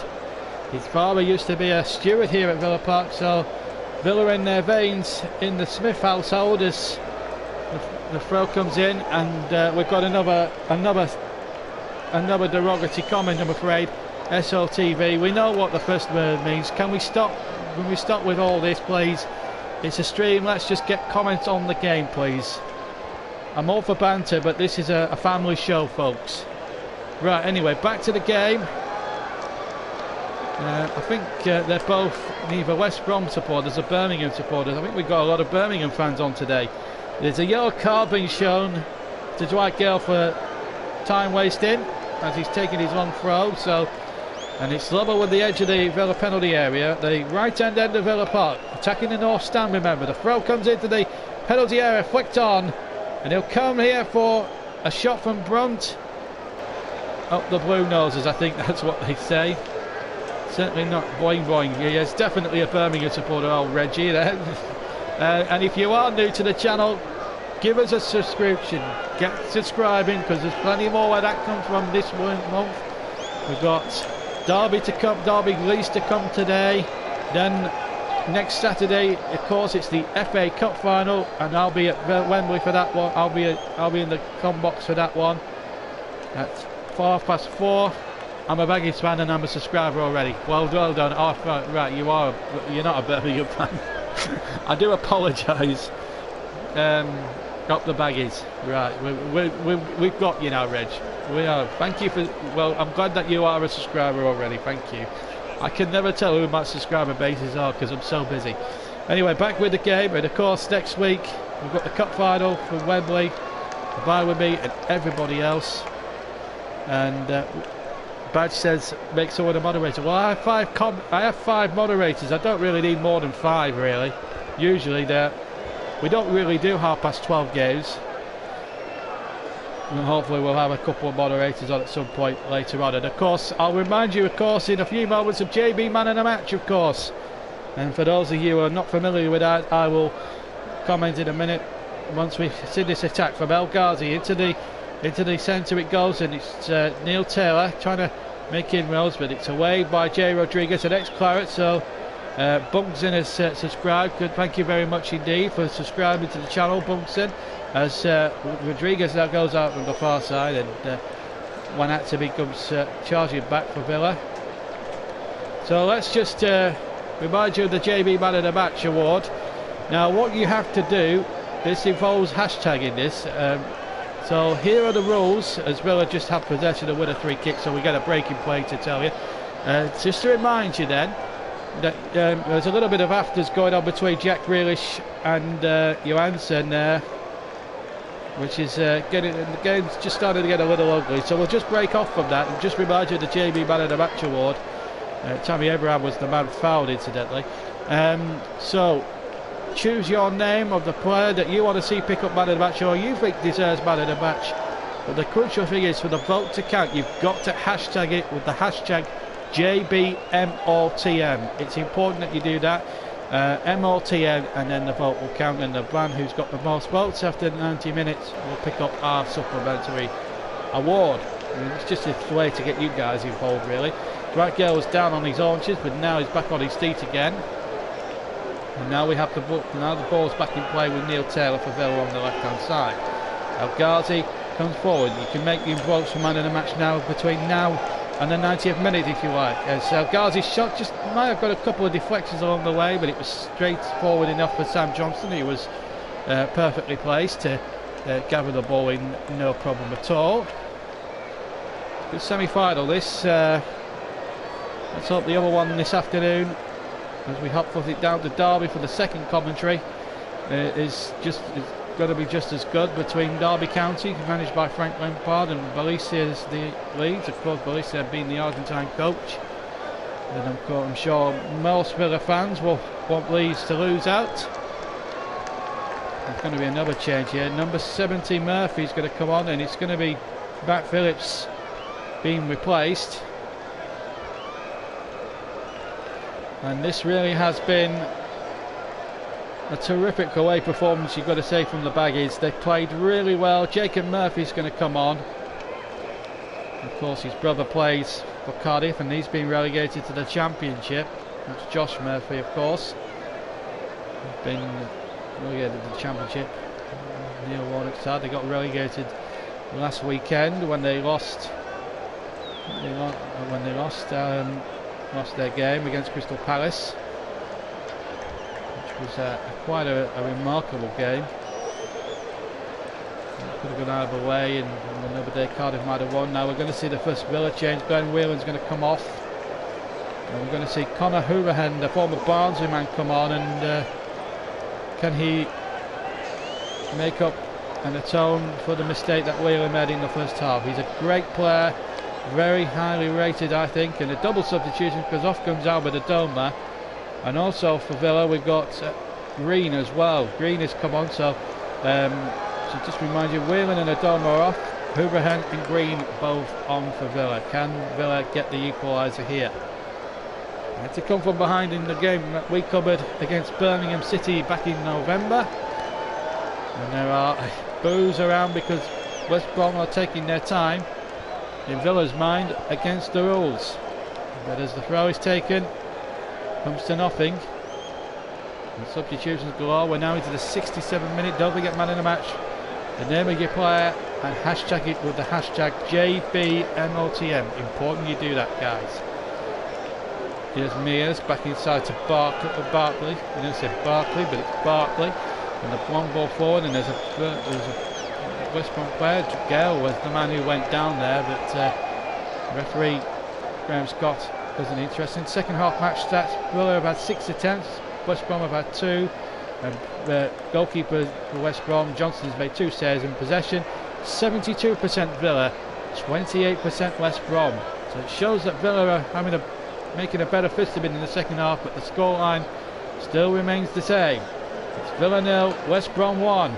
And that's a poor ball down the right hand channel there, and it's out for a goal kick. Tammy Abrahams was never going to reach that. A little bit gun-ho there from Conor Hourihane, wearing number 14. So Villa have used 2 of their 3.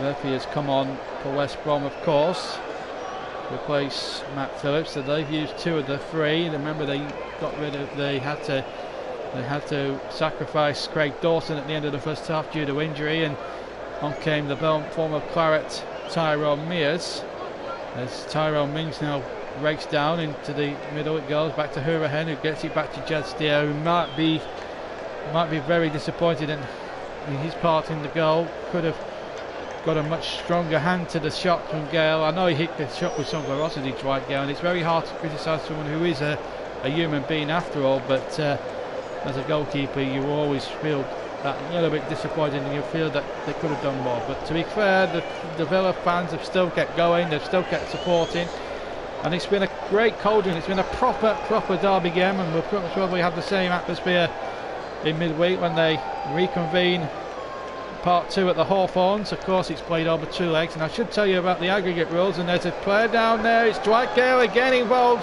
That's twice in 3 minutes he's gone down holding his face, but Villa entitled to play on as the ball comes in towards the back post, and it's nodded away for a throw in to Villa. Now then, Dwight Gale is in trouble. Do I only commentate on championship games? Well, this is the only second our championship match we've done this season, actually. We do usually Premier League games. If you look down the channel badge, we've done mainly Premier League games and FA Cup ties and the like, and we've done all the European games. Now, it's Conor Hourihane involved. It might have been a friendly arm that hit Dwight Gale, who's getting the bird from the Villa fans. Gale is up on his feet. I'm sure it's purely accidental. I didn't really see any deliberate elbow come out. It's a grey area, the elbow rule. Anyway, the ball played in towards McGinn from the throw-in on the far side, but West Brom still leading, I should tell you, by a goal to nil. Remember the Man in the Match award, JBMOTM, the hashtag and the name of your player, and you will subscribe to that fantastic badge. Thank you very much indeed, and hit that notification bell. And also remember, don't forget, Man in the Match, 20 minutes left of voting, and as Taylor just loses possession there and West Brom can bring it away. Just to remind you, Man in the Match, JB Man in the Match, supplementary award, just to get you guys involved. Who do you think is the Man in the Match? Name of your player, please. Hashtag JBMLTM, please. And the vote will count. Along with that, and the vote will count. Meanwhile, West Brom have won a corner off Tyrone Mings, crossing from the right-hand side by Tyrone Mears. And so it will be a corner kick to West Brom. Remember, we'll have full commentary of the second semi-final at 5 o'clock. Kick-off 5:15 of Derby versus Leeds United. As we're going to have a corner here to be taken by Chris Brunt on the near side here for West Bromwich Albion. Near side, of course, and one with the right foot swings it deep towards the back post, and almost a second one. Header came back at the far post. It might have been Bartley who got there, and I honestly think there might have been a second one. I think it might have been, I'm trying to think who it might have been there at the far, at the near part, at the right hand post. I think it might have actually been been Murphy there. If it was, he could have made a real impact there as the second half sub, and turned into a super stop. Anyway, back to the game, and it's Al Mohammadi now for Villa. Good cross in, but again Bartley well positioned. I have to say, in the centre of the three centre backs who played a central position, Bartley has had a terrific match. I've got to say, I think if I had to choose man in the match, I would say he would be the man. At the moment, it's El Ghazi now breaking into the penalty area. Has to lay the ball back. McGinn now gets it on the left, but McGinn shifts, takes a deflection, and it's a corner. And all of a sudden now Villa beginning to get up ahead of steam here. Conor Hourihane is going to take over the corner duties from the far side from John McGinn. Mings is coming forward from the back. Can the whole 10 now suck the ball into the back of that West Brom net for Villa? Hourihane's corner towards the near post. Again, good discipline West Brom defending, but it's still not away yet. Tanatabi keeps the situation alive and nodded across the 6-yard box.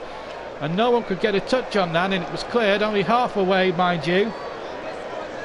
What a Midlands derby this is turning out to be. Might be second tier level, but this semi-final has been played at a real high intensity and a real high standard, and credit to both teams.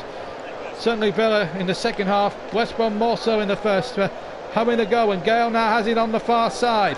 Gale back inside, trying to touch it towards Murphy, but he couldn't get there, and it's a throw into West Brom, level almost in line with the 6-yard box of Aston Villa. But they are lightning fast on the counter-attack, Albion, there's no question about that. James Shan, tell you what, if he wins promotion with them, I think he should get the freedom of West Bromwich. If he does that. Now Tony Barton, what he did with Villa when he had to take over from Ron Saunders in '82, when Ron Saunders left to join left Aston Villa and ended up going to Birmingham City. Tony Barton took over and presided one of the greatest moments in Villa history, and it was just unbelievable. 37 years this month would you believe? What team do I support? Well, the clue's in the name. I'm a Burnley fan. Burnley. As you'll see with all the Clarets games lives, you'll see how I stay to Burnley in some of the commentaries. Anyway, here's El Zaghi for Villa. El Zaghi now turning away, but here's Taylor there with a decent cross, and Johnston might have just got the glove on that, and that took it away from the Villa players coming in towards the 6-yard box. Villa aren't finished yet. Horan now on the edge of the area. Horan into the penalty area towards the right-hand side of it. It's pulled back here. The shot comes in. It's in the corner. It's 1-1. It's Conor Horan. What a goal! And Villa are right back in this playoff semi-finals, and on the basis of the second half performance, it is truly and utterly deserved. 1-1, and we've got a quarter of an hour of this intriguing, riveting encounter here at Villa Park to go. The ball was hooked back. Horan wanted it, and from all of 20 yards smashes it into the net and makes it 1-1. It was Grealish who made the initial break, incidentally. Excuse me. And there comes Horan. What a substitution from Dean Smith. And I'm sure Glenn Whelan, who's sitting on that Villa bench, will be absolutely relieved about that. Villa Park is now shaking, I can tell you. This is some semi-final, this. And there's still no way of who's going to win it, as the ball is hooked in from the right-hand side. A long ball from the right-hand side towards the Villa penalty area. Well pucked out of the air by Jed Steer. Villa 1, West Brom 1 now. And here come Villa on the break again with Horan. Into Abraham, back towards El Mohammadi. Now Adama around the corner. What a game this is turning out to be. And the Villa fans are bang up for it now again. There's a player injured in the face there. A free kick I think has been given against Gibbs, and there's a little bit of pushing and shoving with El Mohammadi as well. In fact, it was Green, I should tell you. And in fact, well, he caught him slightly in the face. I'm not sure there was much in that at all, but it is a free kick to Villa, and in fact Gibbs has been booked. So 14 minutes left to play, and all of a sudden West Brom, who led very comfortably at half-time, are now on the back foot, and that's down to the substitution. And Conor Horan, he's had a great influence. Him and Grealish, the two-man committee over on the far side, the right-hand side. Horan with a low ball in, and West Brom struggling a little bit at the moment. That clearance wasn't the best. Horan trying to get on the end of it. He finds Grealish, back to Horan. Horan's cross from the right-hand side into the penalty area. Comes to Grealish. He goes down, and the referee has said penalty. A penalty to Villa. What a turnaround! What a turnaround here at Villa Park. Graham Scott was in a terrific position to give the penalty, and boy did he give it. Really coming in, and I think there was a trip here. It's Kieran Gibbs, who's already been booked, of course. I'm surprised he's not been spoken to by the referee, to be honest with you, but Tammy Abraham now has the responsibility in front of the whole ten. What a turnaround this could be. What a semi-final. Abraham now in front of the whole 10 against Sam Johnston from 12 yards. Shortest run up, and it's going to be the right foot of Tammy Abraham. He stepped up, right-footed, scores into the right-hand corner. It's 2 goals in 3 minutes for Villa, and they've turned this semi-final right on its head. What a turnaround here at Villa Park. Goodness me. They looked out of all sorts at half-time, and that substitution from Horan has made a huge difference, and so has Jack Grealish as well. One has got to say, what a penalty this is. Corners personified. Johnson went the wrong way. He went to his right as he looked. The ball went to his left. And Dean Smith, just a fist pump, that's all he needs. Let the Villa fans go ballistic. Tammy Abraham, on loan from Chelsea, has given Villa a 2-1 advantage here in this playoff semi-final, and James Shannon, Michael Appleton, absolutely can't believe it. and now all of a sudden it's Villa, advantage Villa. And now it's 2-1, and what a first leg this has turned out to be. There's no doubt about that. Here's Tyrone Mears now from the restart for West Bromwich Albion. He'll be shocked by that. 78 minutes and 6 seconds the penalty goal was timed at. But 2 goals in 3 minutes has turned the game around for Villa. An unbalanced play of the second half. I don't think anybody, even the most arduous of West Brom fans, can really argue about that. But now it's down to West Brom to try and find a way through with Murphy. Murphy on the far side. And Gale as well. This needs to be a good ball into the penalty area. It's a poor one really by Mears and out for a throw. But the Villa fans are absolutely cock-a-hoop at the moment. And why not? They have showed the ultimate fighting spirit and the ultimate comeback, and they've played some really good football in doing that as well. And it was... we didn't think Villa had a price at half-time, a lot of us. But my goodness, Dean Smith, what a team talk he put on at the moment, and what a substitution. Conor Hourihane. I told you when he came on, this player is a very, very, very talented player. Very highly rated, I said. And to be honest with you, I've been proved right. He's a man certainly for the big occasion, and Villa have got experience, recent experience of the playoffs. They knocked out Middlesbrough dramatically last season to get to the final, of course, which they lost rather disappointingly at Wembley. They're looking to put that right this year, and at the moment they're going absolutely and utterly the right way about it. 9 minutes of this first leg left to play. It's Dwight Gale to take a throw, level with the 18-yard box on the far side, right by the tunnel at the Trinity Road. Over on the far side by the Trinity Road stand as the throw is flicked on inside the area. Still a chance in there for Rodriguez. It's a bit up and under. West Brom claim a penalty. Referee doesn't want to know. Did look a clumsy challenge, and I honestly think West Brom may have had a case for a penalty themselves. Well, be interesting to see the referee stop the play. There's a player gone down injured inside the Villa penalty box. I can't tell you who it is.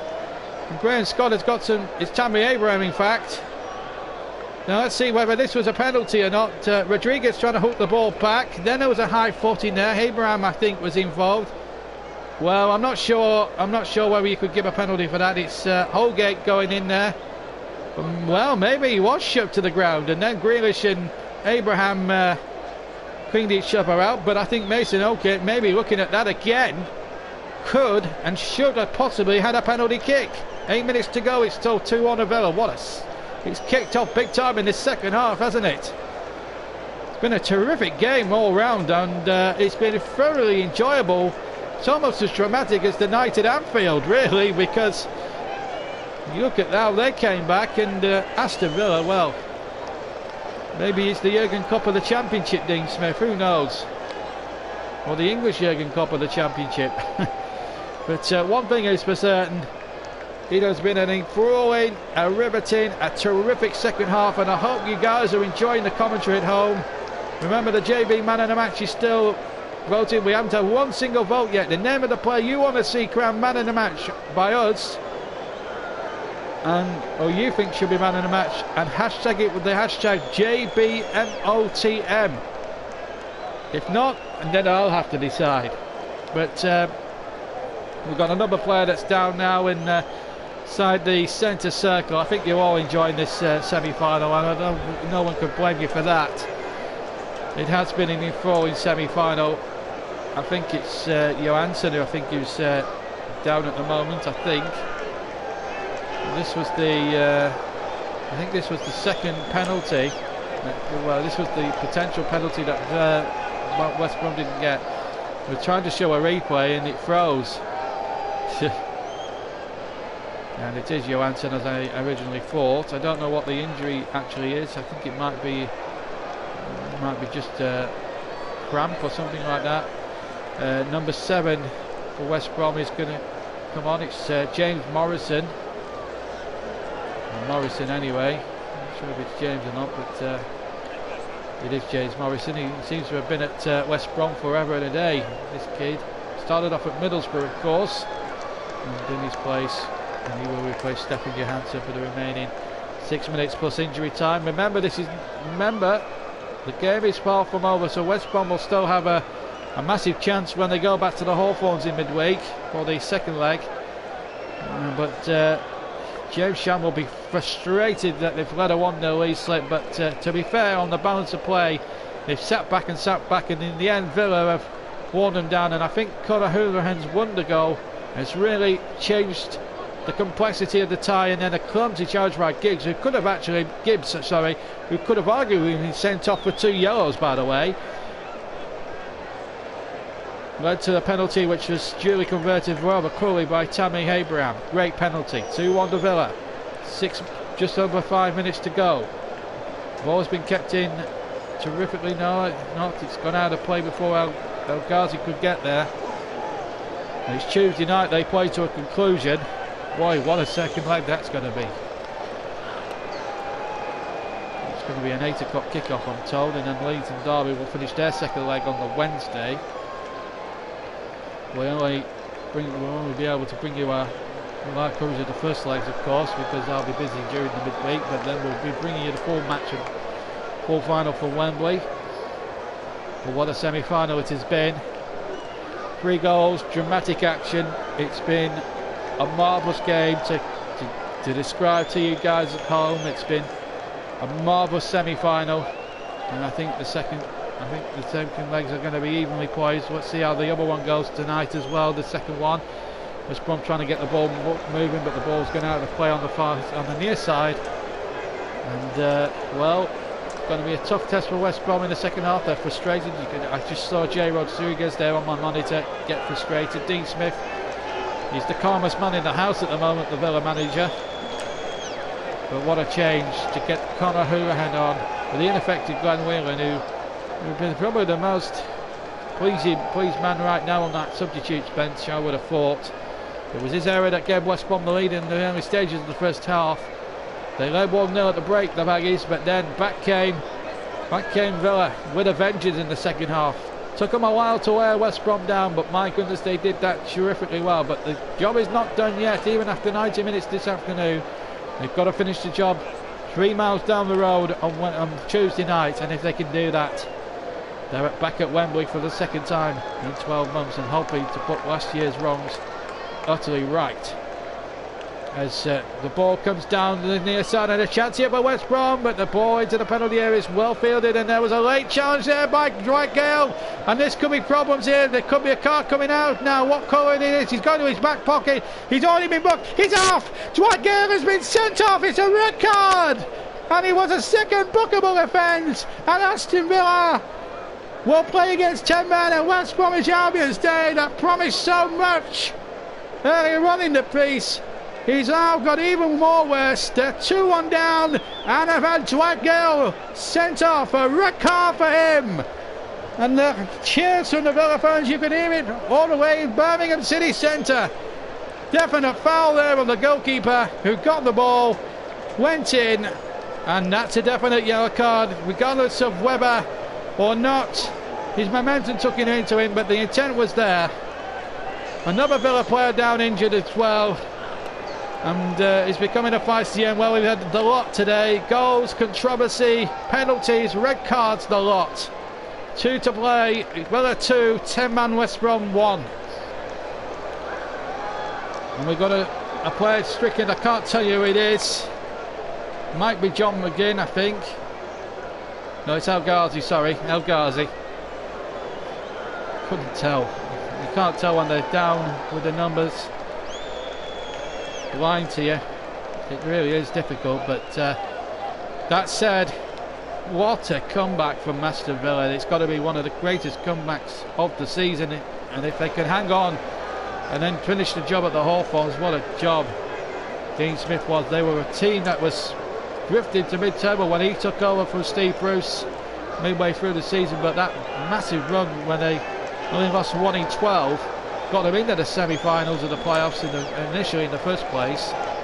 And now look at them now. Jonathan Cudger looks as if he's going to come on for the remaining minute or so, and I'm going to make the vote for man of the match. And I've got to say, up until that point, Bartley was the man, but I'm going to say Conor Houlihan. I know he came on as a substitute, but his influence has swung the game towards Villa at the moment. And also there's another injury here for Tyrone Mings as well, but that's the sending off again. He's fouled the goalkeeper quite clearly there. There's a definite foul on Steer.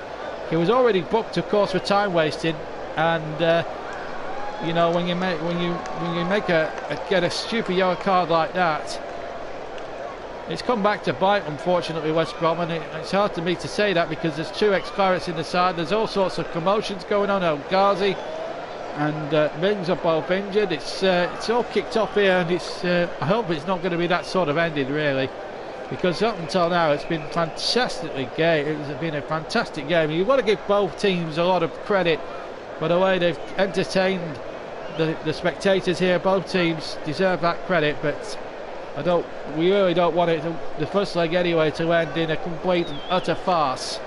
So off comes number 22, El Ghazi, and he will be replaced by as I said, Jonathan Kodja. Of course, at 5 o'clock we'll have the commentary of Derby.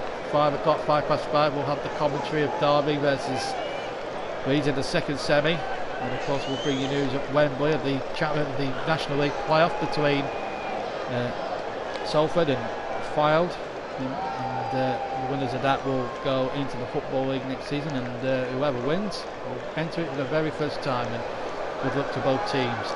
Right, we're not finished yet, so man of the match is Conor Hourihane from the JB point of view, and 7 additional minutes, I should also add, for all the injuries and all the other kicking off stuff. So 7 added minutes, and we're still far from finished yet here at Villa Park. Wow, what an afternoon it has been. We'll get some reaction once the whistle goes as well from a couple of the main protagonists, and then we'll be leaving you at around about 2:35, maybe 2:40 this afternoon, and then I've got a hook foot it for the second semi-final. Here's Green on the left hand side. The cross comes in towards the 6-yard box, and it wasn't defended well, but Sam Johnson just grew enough to get the ball off the top of Abraham's head, and now gives it a huge rally up the field. There's wasn't too many forward in the stripes, and now with no Gale on there, they've lost their pace. Here's Rodriguez now. They're going to have to look for him for inspiration, but he's lost possession now midway inside the Villa half, and now Jack Grealish, who again has had another influence, but Conor Hourihane, the reason he's got man of the match is because of that strike, because it's turned the game on its head, and now Villa will be looking to a third one if it can get on the end of it, and it's Jonathan Kodja trying to make it absolute. We play 2 of the 7 minutes, and I should also stress it's a minimum off. I think Dean Smith wants them to go for a third, which will give them that extra cushion going into that second leg on Tuesday night. Here's Taylor now for Villa. Taylor on the left hand side feeds Green. Green, as possession goes back to Taylor, the former Swansea man, of course. And here's Conor Hourihane, whose goal has turned this semi-final first leg well and truly on its head. It was boiling up, they were knocking on the door, and his strike, right-footed strike, was one of the goals of the season. Here's Grealish now, deep inside West Brom territory, towards the edge of the penalty area. Ball out to the far side, and the keeper possession really calmly here now, Villa. 3 of the 7 already elapsed. Of course, it's a minimum off as the cross comes in. It's only half away. Abraham trying to turn. He's lost his balance there momentarily, and the shot comes in from outside the penalty area, and the ball is actually cleared and smuggled out for a goal kick, and Conor Hourihane nearly repeated the trick again, just time to the right of the D, and he almost repeated the trick once again, this time with the left foot, and I think it was sneaking inside that near post, you know, that right hand West Brom goal, and it remains 2-1. Could have easily been 3 then. What a game this has turned out to be, and for a neutral like me, and I'm strictly neutral by the way, I don't have any preference to either side, but you have to say it's been a game that us neutrals have absolutely enjoyed and enthralled with, because it's just been an absolute joy and a privilege to bring it to you. As much as a joy and a privilege as the Liverpool match was, This has been dramatic in so many levels. 3 minutes of the 7 still remaining to go. Nice to see someone pursuing their goals. Keep up the good work. Thank you very much indeed. As the ball comes forward once again, it's Ghazi getting away for Villa. Hits Jonathan Codgin. Battles well over on the far side. It's 2-1 still to Aston Villa. We've played 4.5 minutes of the 7 minutes. It's a free kick to West Brom, fouled by Jack Grealish. But he's had a hand in things now. He's been given the television award. 1 assist, a penalty 1, 3 chances created. His passing accuracy, I've got to tell you, a whopping 90%. Well, he gets the television award. Conor Hourihane, because of his one big moment there, turned the first leg on its head.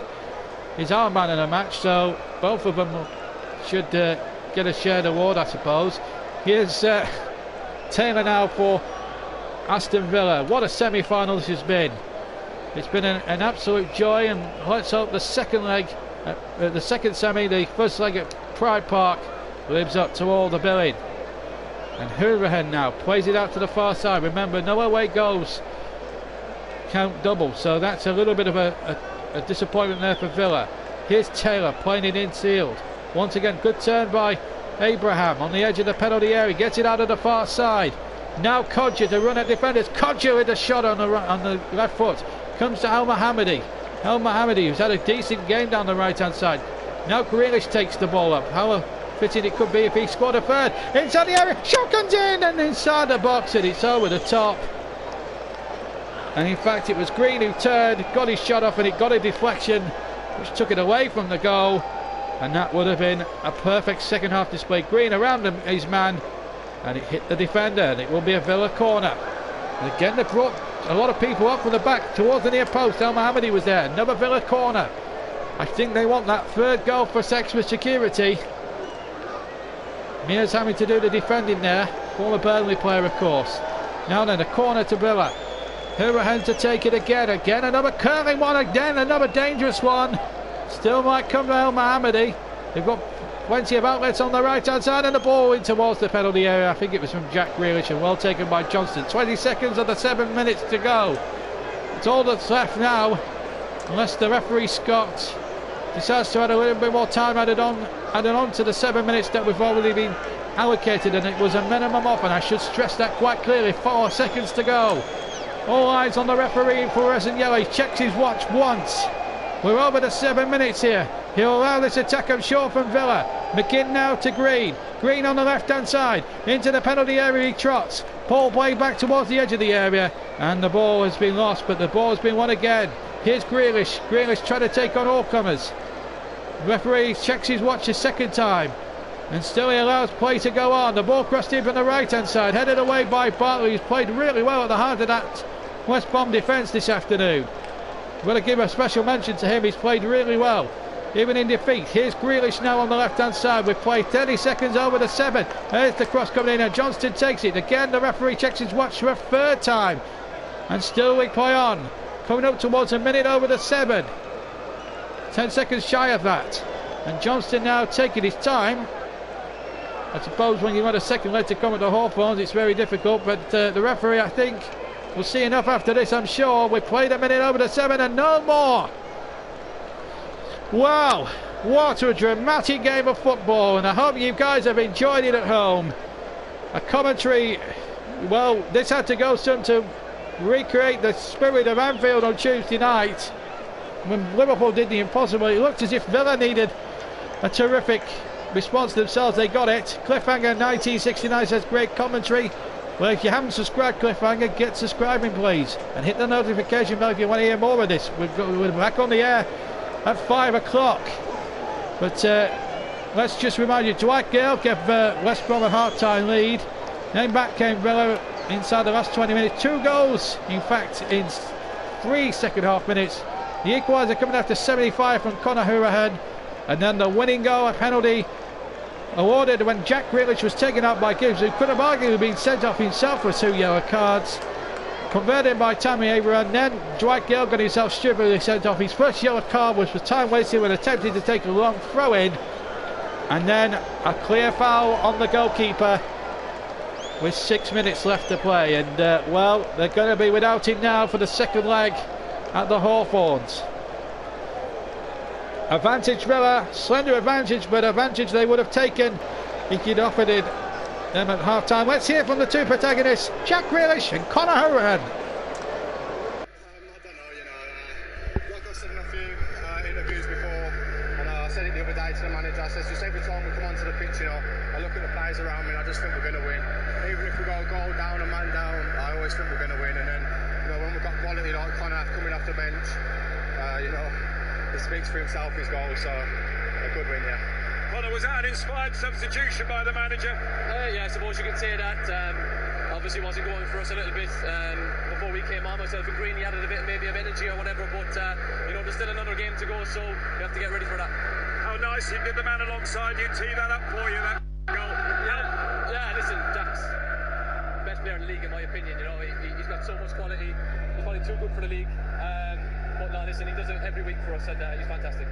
Jack, the manager said before the game that this tie wouldn't be won today. Do you agree with that sentiment? Yeah, of course, you know, it's like last year, you know, we won at Middlesbrough and then we come back here and we had another tough game.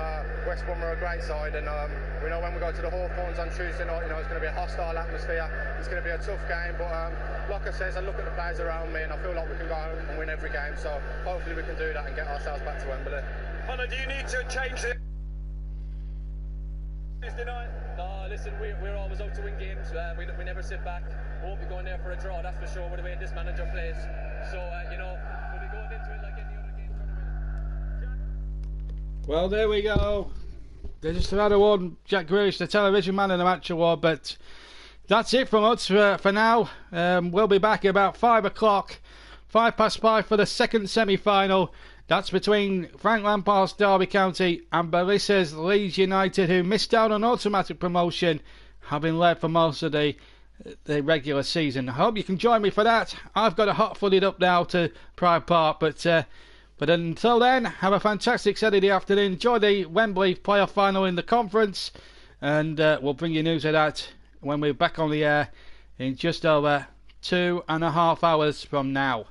But what a fantastic game. It looked as if Villa were out of it at half time, but back they came in the second half with a vengeance, and that terrific 25-yard thunderbolt from Conor Hourihane levelled the game, having come out as a substitute, and then Grealish winning a penalty, which looked a clear penalty, and then Tammy Abraham slotted it into the right-hand corner with his right foot, and Villa have a lead to take back to the Hawthorns. It's finished here at Villa Park.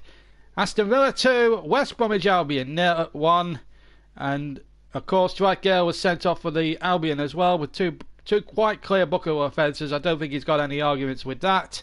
He'll be suspended, I'm sure, for the second leg, but at the moment 2-1 to Villa as things stand going into that second leg, which kicks off at 8 o'clock on Tuesday night at the Hawthorns.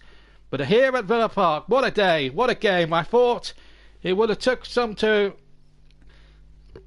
follow the drama of Anfield on Tuesday night in the Champions League. Boy, did it live up to all that billing, because it finished here 2-1 to Villa in what was a terrific game of football and a terrific advert for Championship football. We'll see you at 5 o'clock. Until then, from me, JB, take care and see you later. Bye-bye.